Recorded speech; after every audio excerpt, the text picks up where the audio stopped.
The grand hall of the Silver Dragon clan's palace was bathed in the soft glow of moonlight filtering through the stained glass windows. The air was thick with tension, a palpable energy that seemed to hum between the two figures standing in the center of the room. Rosweiss, the Silver Dragon Queen, knelt on the polished marble floor, her breath uneven and her silver hair cascading like a waterfall over her shoulders. Her crimson eyes burned with a mixture of anger and humiliation, her pride as a queen clashing with the vulnerability of her current position. Leon, her consort, stood over her, his golden eyes gleaming with a mixture of amusement and triumph. His dark hair fell slightly over his forehead, giving him a roguish appearance that only added to his infuriating charm. In his hand, he held her tail, a sensitive and sacred part of her dragon form, firmly in his grasp. The smirk playing on his lips was enough to make Rosweiss' blood boil. "Let go of my tail," she spat, her voice laced with fury and something she refused to acknowledge, unease. Her tail twitched in his grip, but he held fast, his fingers tightening just enough to remind her of his control. Leon tilted his head, his smirk widening. "From the day I woke up in this palace, you've trampled my dignity underfoot. You've treated me as nothing more than a toy for your entertainment." His voice was slow and deliberate, each word dripping with a teasing edge. "What do you think about us switching things up tonight?" Rosweiss' head snapped up, her teeth bared in a snarl. "Leon, you bastard." She struggled against his hold, but the position she was in made it difficult to retaliate without risking further humiliation. Before she could muster a proper response, a noise interrupted the tension in the room. Both their ears perked up, their heightened senses catching the faint murmuring outside the door. The voices of the maids carried through the dimly lit corridor, their whispers barely audible but unmistakable. "I wonder if Her Majesty the Queen and her family's loving time is over," one of the maids whispered to the other, her voice tinged with curiosity. Rosweiss' eyes widened, and she froze. The last thing she needed was for the maids to barge in and see her in such a compromising position. Her pride as the queen would be irreparably damaged. Leon, sensing her hesitation, leaned down until his lips brushed against her ear. His breath was warm against her skin as he murmured, "Hush, be quiet, Her Majesty. You don't want to be discovered by the maids outside, do you?" The proud queen, usually so high and mighty, reduced to this. Heat crawled up Rosweiss' neck, her cheeks flushing a deep crimson. "You." She struggled against his grip, but the limited space and her precarious position made it impossible to move without pressing even closer to him. The realization sent another wave of frustration through her. Leon chuckled, his hold on her tightening just slightly. "Well done, let's get started, my dear wife." 3 days later. The grand mansion of the Silver Dragon clan was a sight to behold, its towering spires and intricate architecture a testament to the clan's power and wealth. The morning sun spilled through the vast windows, casting golden hues on the lavish furniture and polished floors. In one of the many opulent bedrooms, Leon lay unconscious on a large, ornate bed, his golden eyes closed and his breathing steady. Myun, his young daughter, stood beside the bed, her small hands on her hips as she stared at her father. Her silver hair, a perfect blend of her parents' traits, shimmered in the sunlight. "Dad hasn't woken up for 3 days. Is he dead?" she asked, her voice tinged with both curiosity and concern. Nao, her older sister, stood on the other side of the bed, her arms folded across her chest. Her crimson eyes, so like her mother's, were filled with a mixture of annoyance and impatience. "Just wait and see," she said, her tone dismissive.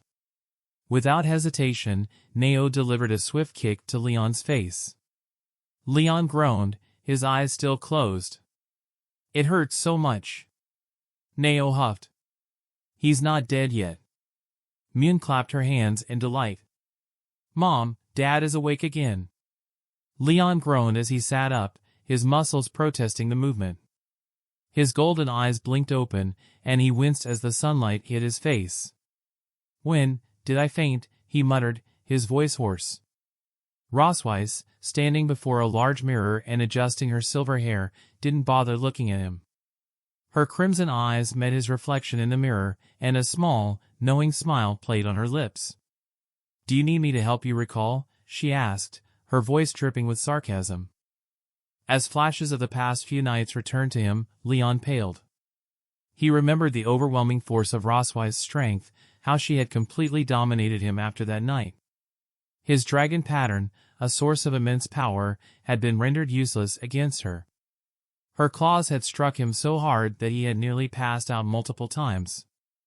His golden eyes narrowed as he glared at her. "This female dragon is so cruel.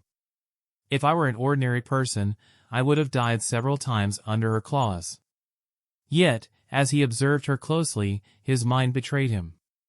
She was undeniably beautiful. Even though she was over 200 years old, she bore the elegance of an untouchable goddess. Her silver hair shimmered like moonlight, and her crimson eyes held a depth of power and wisdom that was both intimidating and alluring. "Why isn't Dad moving?" Mian asked, tilting her head in curiosity. Nao scoffed. He's just staring at Mom like an idiot." Rosweiss, caught off guard by the comment, dropped her hairpin onto the vanity table. The sound of it clattering against the wood echoed in the room. Leon bent down and picked it up, his fingers grazing hers as he gently secured it in her hair. He smirked. "This one is quite suitable for you." Rosweiss gave him a strange smile. "I didn't expect you to be so considerate. Have you done this for other women before?" Leon leaned back with an exaggerated expression of thoughtfulness. When I was a kid, I often combed my master's donkey's hair. I got pretty skilled at it." Mian's eyes sparkled. "Dad, what is a donkey?" Leon stroked his chin dramatically. "Donkeys are similar to dragons, with 2 ears and a tail. They're very stubborn and like to kick when they're unhappy, just like your mother." Roswei's expression darkened. Before Leon could react, her fist slammed into his gut. Mian gasped. "Dad, are you okay?" Leon clutched his stomach, barely managing to choke out, "I'm fine." Rosweiss ignored his suffering and turned to her daughters. "Your task today is to learn how to write your name. Your father will teach you." Leon's eyes widened. "You assign me another task without my permission." Mian beamed. "Dad will teach us how to write." Nao crossed her arms.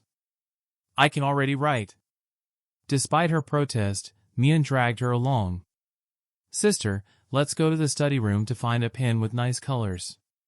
"Which color do you want?" Nao sighed. "Purple." As the girls disappeared into the study, Rosweiss turned to Leon, arms folded. "My sister is coming to visit today. I don't want you to appear in front of her." Leon raised a brow. "What? You won't even let me meet your family?" Rosweiss stepped closer, whispering into his ear, "Leon Cosmode, you are now a male dragon who married into the Silver Dragon clan. You have been in a coma for 2 years due to a disease and have just woken up recently." She traced a single finger down his chest. "If it comes to the point where we have to meet, you'll have to play along with the identity I've made up." Leon smirked. "Got it, Her Majesty." But as he watched her walk away, a dangerous glint flashed in his golden eyes. Female dragon, do you really think I'll just listen to you obediently?" "Rosweiss, I'm going to embarrass you in front of your sister." The palace was abuzz with activity as the maids and servants prepared for the arrival of Roswei's sister, Freya. Known for her sharp tongue and even sharper wit, Freya was a force to be reckoned with. Rosweiss had always had a complicated relationship with her sister, and the thought of introducing Leon, especially under the fabricated identity she had created, filled her with unease. Leon, however, had other plans. As he watched the preparations from a distance, a mischievous smile played on his lips. He had no intention of playing along with Roswei's charade.